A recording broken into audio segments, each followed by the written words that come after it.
Baik, Assalamualaikum warahmatullahi wabarakatuh. Selamat pagi, salam sejahtera untuk kita semua.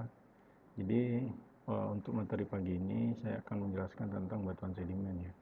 Mulai dari struktur, tekstur, lalu komposisi mineral mungkin ya.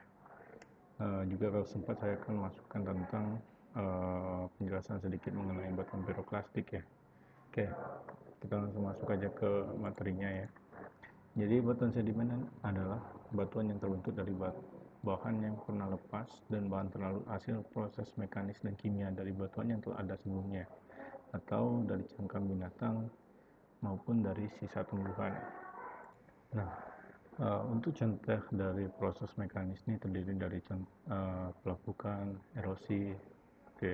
Sedangkan kimia ini berupa larutan biasanya ya.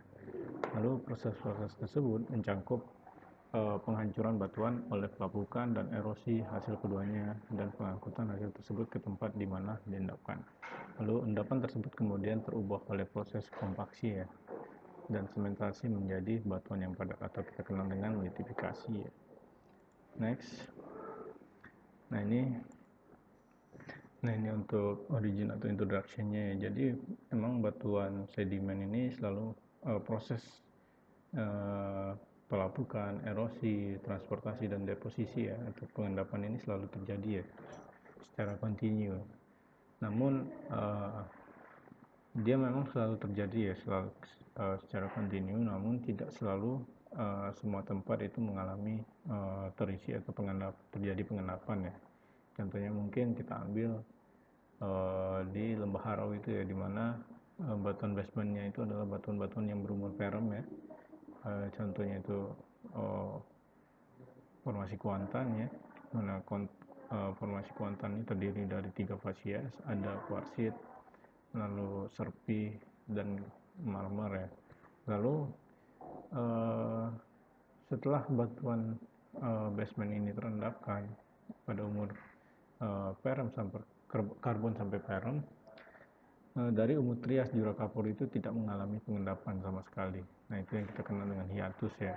Nah barulah terjadi pengendapan lagi pada awal dari Kenozoikum ya, di mana terendapkan formasi Berani. Nah itu adalah contoh di mana ada beberapa tempat yang tidak mengalami pengendapan ya. Nah, itu. Walaupun proses weathering atau pelapukan erosi transport dan pengendapan ini selalu terjadi gitu ya. Namun ada beberapa spot-spot yang tidak terisi oleh pengendapan seperti itu ya.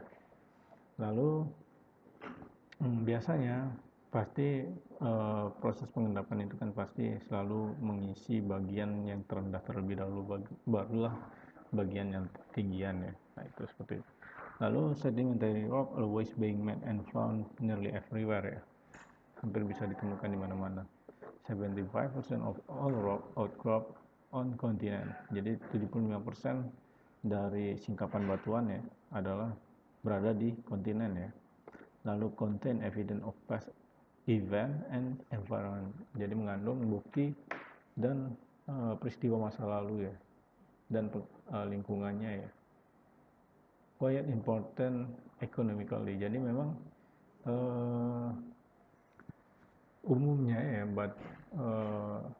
mineral-mineral yang bermanfaat ya, contohnya migas mungkin atau batu bara dan lain-lain itu berada di batuan sedimen ya. Nah, itu maka dibilang quite important economically ya.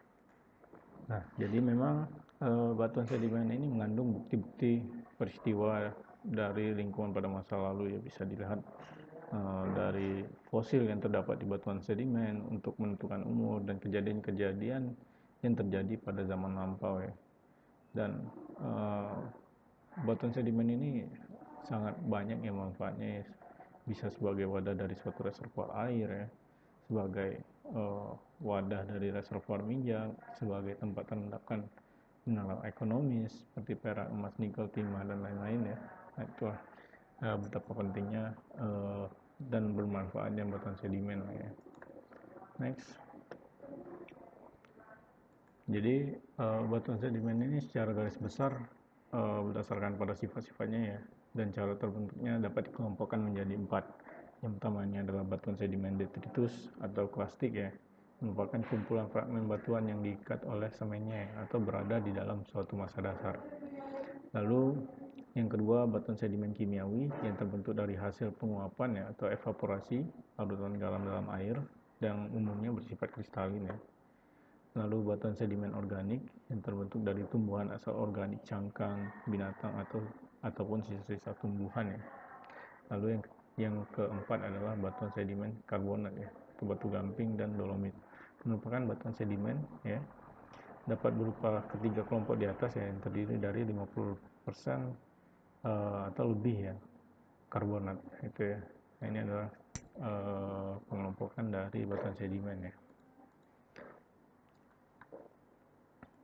Nah, secara umum batuan sedimen ini atau bahan batuan sedimen ya terbentuk dengan dua cara ya. Yang pertama itu adalah batuan sedimen yang terbentuk dalam cekungan ya. Jadi dengan kata lain dia tidak mengalami proses transportasi ya. Nah, batuan sedimen ini dikenal dengan sedimen autochthonous ya.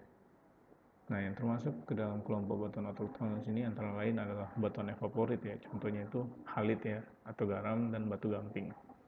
Lalu batu gampingnya adalah batuan yang mengandung COC3 atau kalsit itu lebih dari 90% biasanya. Lalu batuan sedimen yang mengalami proses transportasi atau dengan kata lain sedimen yang berasal dari luar cekungan ya, yang ditransport dan diendapkan di dalam cekungannya. Nah, sedimen ini kita kenal dengan batuan allochthonous. Jadi autochthonous, yang ini allochthonous. Yang termasuk dalam kelompok sedimen ini adalah batu pasir, konglomerat, breksi, batuan epiklastik. Jadi memang untuk terbentuknya batuan ini perlu proses transportasi. Jadi biasanya berasal dari pelakukan atau plastika hancuran dari batuan dan sumbernya ya. Jadi batuan sumbernya artinya batuan asalnya. Bisa itu batuan beku, batuan sedimen juga, ataupun batuan metamorf. Seperti itu ya. Ataupun dari material-material piroklastik ya. Contohnya epiklastik ini. Jadi epiklastik ini adalah batuan yang fragmennya ini berasal dari campuran dari material lain dan material piroklastik biasanya. Nah, ini untuk struktur dari batuan sedimen ya. Jadi kalau pada batuan beku kan kita kenal dengan ada struktur yang bisa dilihat hanya di lapangan ya. Contohnya itu mungkin lava bantal, lalu columnar joint, dan juga sheeting joint ya. Lalu ada juga struktur yang hanya bisa dilihat saat pada proses hand specimen ya. Nah itu ya. Contohnya itu mungkin vesicular, senolit, lalu